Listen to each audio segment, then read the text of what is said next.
There are a lot of people who excellence is like the ceiling, it's not the floor. And there's a lot of us where excellent is literally the floor, it's like just the norm. And so, if you are someone who is finding yourself going through a loop of being anxious or really insecure or struggling with like imposter syndrome or overworking to prove yourself, if you're doing those things, there's like a very high likelihood that you are operating at a high level of excellence. And so you can let yourself off the hook. So this week, I want to talk about excellence and imposter syndrome and about the fact that, let me back up. Let me back up. Over the weekend, I had a conversation with a friend over coffee, and we were talking about some of our ideas and things we're working on or might want to work on in the future. And I told him that I tend to be that friend who, if you have an idea, you come to me so we can talk about how to execute it. And I do that because um, I think that people oftentimes don't see their excellence or their brilliance with as much clarity as other people. And so I tend to like to be the mirror for people. I like to hold up the mirror and say, this is how I see you. Like you are deeply talented and like whatever it is that you're thinking about doing, you can absolutely do it. Because the amount of effort that people put into employers, giving away our magic to employers, should absolutely be siphoned and taken and repurposed for ourselves and our communities. The issue comes with, again, people not seeing their excellence as what it is, which is excellence, right? So I had this conversation with my husband where I was like, I do not think that people who operate at a high level, especially people of color, and in this case, specifically Black, Indigenous women and femmes of color, we are so naturally used to we tend to operate at such a high level that we don't even realize that it's not the norm. Like it's just for me. Like now, I mean, like currently, I'm sure that there are things that I don't even realize are gifts or excellence that they are. But I still remember like when I used to like work for people, it like never crossed my mind that people were working like below that level of integrity or quality. It was just like, well, of course I'm gonna, of course I'm gonna do this and like go above and beyond in this area. Like, of course I'm gonna make sure I pay attention to detail, or of course I'm gonna make sure I think ahead 5 or 10 steps because you just never know.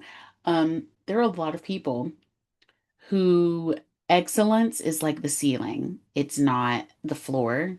And there's a lot of us where excellent is literally the floor, it's like just the norm.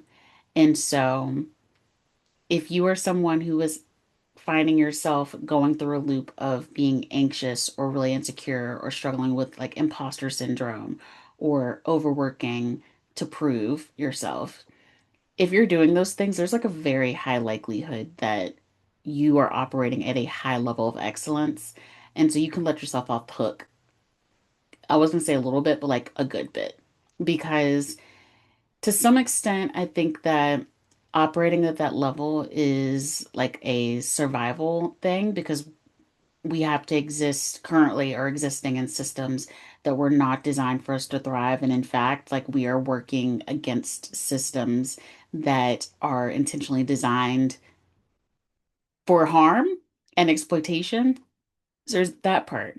But the other part is we operate at a high level of excellence because that's just inherently who we are and the way that we think. Like we are deeply creative, we're unconventional by de facto because we weren't meant to fit into these systems. And I think it's in like a nature, like a deeply ancestral thing. Like we have collected and accumulated all of these gifts and abilities and that are tied to our experiences and to like our ancestors.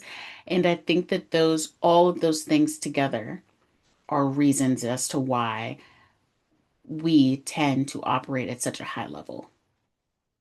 And so I wish I would have known this when I was in my 20s, starting my career, and even a few years ago. Like I struggled with imposter syndrome for so long. And through this like loop of feeling insecure and like I don't fit into this system, or into this workplace or whatever. Feeling like deeply unqualified, like people are going to like find out that I'm a fraud. And so I've spent years going through this loop of feeling insecure, overworking myself to prove myself, hitting milestones, but then like not allowing myself to accept that it was because of the work that I put in and because of my talent. I just would downplay it and say, oh, you just weren't, it wasn't perfect. So like, don't give yourself too much credit or, oh, it was luck. I told myself it was luck for years. Um, and then I basically just start over again, rinse and repeat, right? Um, That is, what is that? Oh, it's a fly, outside. Yeah, that is something that I don't wish for anybody. I am very happy now that I've reached a place where I'm like, no, I operate at a high level of excellence. And I don't think that there is anything wrong with saying I operate at a high level of excellence. The way that my brain works is unique to me. And I'm thankful for the fact that my brain works uniquely like that to me. And I really hope that other people reach that point where they can recognize it and not feel like it's a bad thing to say that you operate at a high level of excellence and you have a high standard and high integrity for how things should be. For me, I cannot rest if something, I can't rest by taking when I take shortcuts. Um, and I would say like taking a shortcut, like that's different from saying like, oh, this is a more efficient way to for something that I like to do something. When I talk about shortcuts, I mean knowing that something is supposed to be done a certain way, but taking the shortcut and cutting corners so that you don't have to put the work in to make the thing happen or to do the thing at the level or the quality that you know it should be. Um, and so yeah, even like a couple years ago, I decided that instead of allowing myself to be exploited by systems and employers. Not all of my employers, past employers, have been shitty, but there have been some who were some nightmares.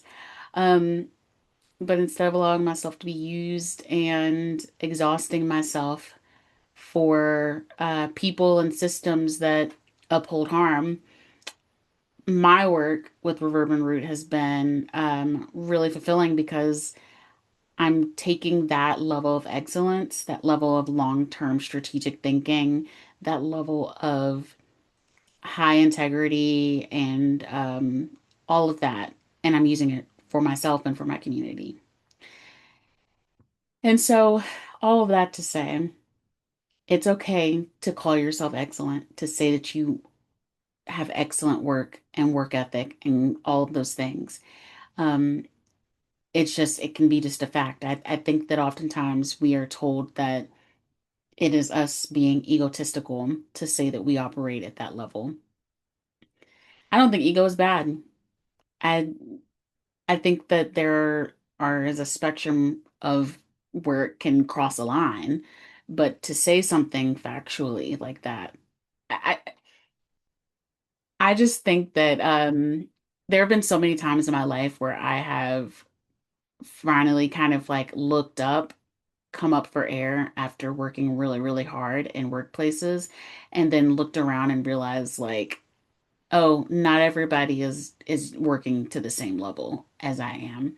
And I think that if I'm going to work at that level again, I think for me, I want to use that towards something that builds up myself and my community. This has been very much in my mind again because I'm thinking a lot about um, my younger self and even my a few years ago younger self, um, and just the amount of anxiety that I'd built up within myself and the amount of feeling of fraudulentness.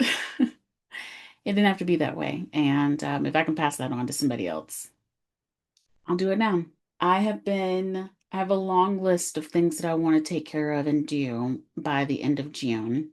And recently I've been balancing that feeling of wanting to work and allowing myself to work on things that are creative that I really enjoy, but also reining myself in from not working all night at all hours because then that ends up backfiring and I'm exhausted because I wake up early in the morning no matter what. Like even if I stay up until 3 a.m., best believe I'm still going to be waking up at like 6, 7, no matter what, and not going back to sleep. So I'm trying to figure out a balance for that of allowing for creative flow, but then also setting boundaries for myself. In these last couple of weeks, I have allowed myself free reign, and I have found that I'm very tired oftentimes now.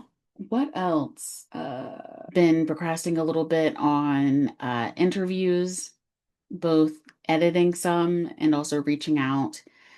I have found that whenever I feel stagnated, it's usually because I have allowed my fears to accumulate. And they exponentially accumulate when I'm not tackling the things that I need to do. Then I end up feeling like overwhelming fear about doing it. And so I am working through that right now. I am creating my list of outreach to people I'd like to reach out to for interviews. And also dipping my toe back into um, editing the interviews that I have in my queue. And all the while, I have been adding interviews to a visual map that I've been creating as like another way for people to be able to explore the archive.